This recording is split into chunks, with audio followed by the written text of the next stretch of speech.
Վարդևանյան, դուք գիտեք, որ օրենքով նախատեսված է, որ ազգային ժողովի նախագահությունը բաղկացած է 4 պատգամավորներից, որոնցից 1 ազգային ժողովի նախագահն է եւ 3 տեղակալներ եւ օրենքով սահմանված է, որ այդ 3 տեղերից 4 տեղից 3-ը հատկացվում է իշխանական ֆրակցիային եւ 1-ը ընդդիմությանը, սա օրենքով նախատեսված դրույթներ են եւ ձեր ֆրակցիան դեմ է քվեարկել մեր բոլոր տեխնացուներին եւ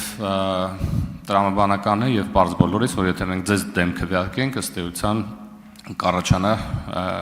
ճգնաժամ եւ չեք կարծում արդյոք, որ ավելի սոլիդար կլիներ հաշվի առնելով, որ մենք ուզած պետք է ձեզ քվեարկենք հակառակ պարագայում խնդիր առաջանալու, դուք եւս մեր տեխնացուներին կողմ քվեարկեիք, սա առաջին հարցը։ Երկրորդը, ես այս հարցին անկեղծ ասած չէի անդրադառնա, եթե ձեր թիմակից պարոն Աբրահամյանը եւս մեկ անգամ քաղաքական պատասխանատվության նոր նշաձող չսահմաներ, հերթական անգամ ասելով, որ ձեր թիմակիցները ինչ որ արտահայտություններ են արել, որոնց համար ես հույսով եմ, որ հրաժարական կտան։ Եթե սենց այս նշաձողն է սահմանվում,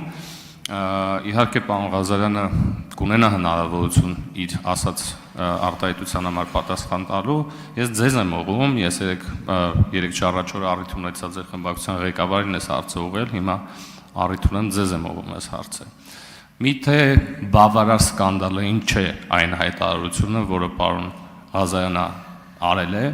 որպեսզի ոչ միայն հրաժարական տալ, ընդհանրապես ի սկզբանե չհայտնվեր ձեր ցուցակում։ Ես ուզում եմ հասկանամ, սա ինչ մեսիջ է հանրությանը, երբ որ այս մարդը հայտնվում է ձեր ցուցակում եւ հայտնվում է ազգային ժողովում եւ արդյոք եւ միգուցե դուք ընդհանրապես այդ պահի չեք իմացել, որ ինքը այս հայտարարությունը արել է, միգուցե սա էլ է տարբերակ այս հարցին է պատասխանել։ Շնորհակալ եմ։ Անդրադառնամ երևի թե պարոն Էդգար Ղազարյանի կողմից արված հայտարարությանը։ Կարծես թե նշված հայտարարությունը արվել է 2 տարի առաջ, արվել է այն ժամանակահատվածում, երբ Էդգար Ղազարյանը առնչություն չի ունեցել ուժեղ Հայաստան կուսակցությունների դաշինքի հետ, ոչ էլ խմբակցության։ Այս բոլոր դեպքերում ես կռահում եմ, երևի թե հաջորդող հարցերից մեկն էլ նաև այդ իմաստով կհնչեցվի։ Ես մի քայլ առաջ կամ հետևյալը կասեմ։ Ինձ համար սուր ցնցող, տարընկալում որևէ կերպ ենթադրող արտահայտությունները, հայտարարությունները ընդունելի չեն։ Ընդհանրապես։ Եթե դուք նշված նախադասությունը ներկայացնում եք այնպես, ինչպես ներկայացնում եք եւ սուբյեկտիվ ընկալումը փորձում եք դիտարկել, որ իբրև Էդգար Ղազարյանը նման բան է ասել, թեև ինքը հանձնառությունը ստանձնել է, որ դրա վերաբերյալ իր դիրքորոշումը կներկայացնի, բայց եկեք այսպես մոդելավորեմ իրավիճակը։ Եթե Հայաստանի Հանրապետության զինված ուժերի որևէ զինծառայող կա, որը այդ հայտարարությունից նույնիսկ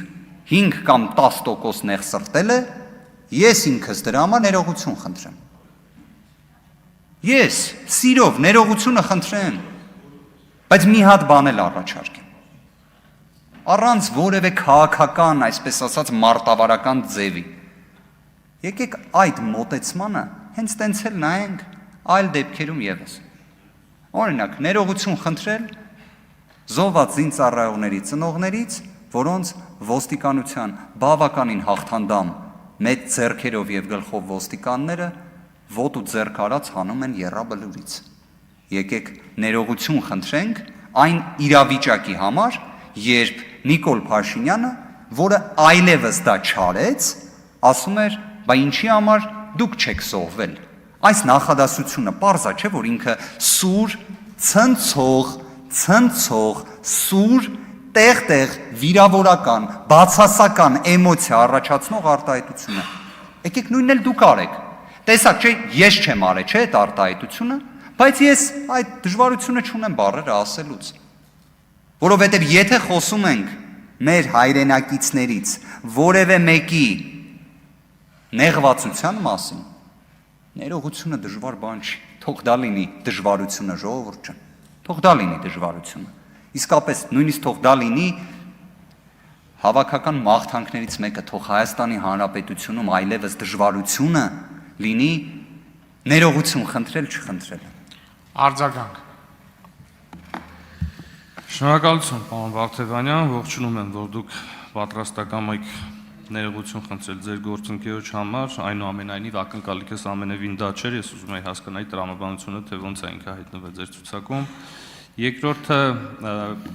ինչ վերաբերվում է մեր քաղաքական թիմի անդամների կողմից հնչած տարատեսակ հայտարարություններին, ես կարծում եմ նախ համեմատելու եզրեր ուղղակի չկան, եւ եթե խոսում ենք կոնտեքստից կտրելու մասին, երկու տեսանյութերը առկա են եւ մեր հանրությունը կոնտեքստներին երկուսին էլ կարող է ծանոթանալ։ Եվ եւս մեկ հարց օգտվելով հնարավորությունից, պարոն Վարդևանյան, նախընտրական քարոզարշավի ընթացքում մի ձևաչափ կար Սամվել Կարապետյանի գլխավորությամբ, որը կոչվում էր կառավարության նիստ, չգիտեմ, ուժեղ կառավարության նիստ կարող է, որտեղ դուք եւս մասնակցում եք, մասնավորապես այդ հայտնի Հակասաֆարովյան օրենքը դուք եք զեկուցել այդ կառավարության նիստի ժամանակ, եւ ուզում եմ,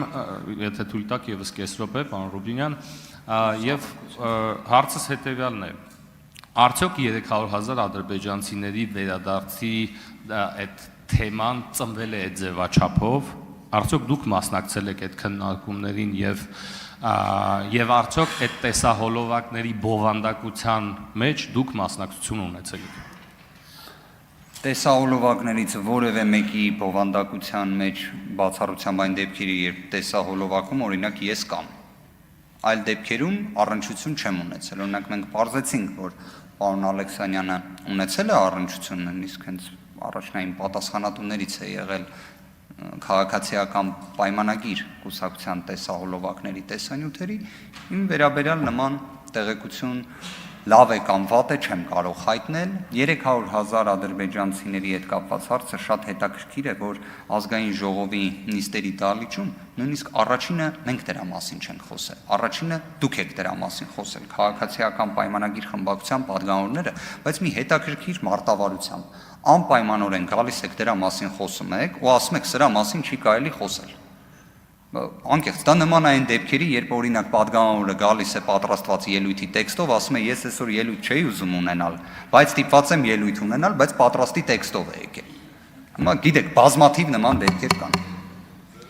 Կամ որ ասում են ինձ գրել են բազմաթիվ քաղաքացիներ, բայց ոչ մի քաղաքացի չի գրել։ Հարգելի գործընկերներ, մի պարզաբանում մտցնեմ, պարոն Աղաջանյան, քանի որ ասացիք ուզենք, չուզենք, ձեզ պիտի ընտրենք, ըստ կանոնակարգի այդպես չի, որովհետև ըստ կանոնակարգի ցանկացած նախագահի տեղակալի, լինի դա մեծամասնության ներկայացրած տեխնացուն, թե ընդդիմության ներկայացրած տեխնացուն, կարելի է ընտրել եւ կարելի է չընտրել եւ երկու դեպքում էլ ոչ մի ճգնաժամ չի առաջանալու։ Սա զուտ կանոնակարգային պարզաբանում։ Գառնիկ Դավթյան։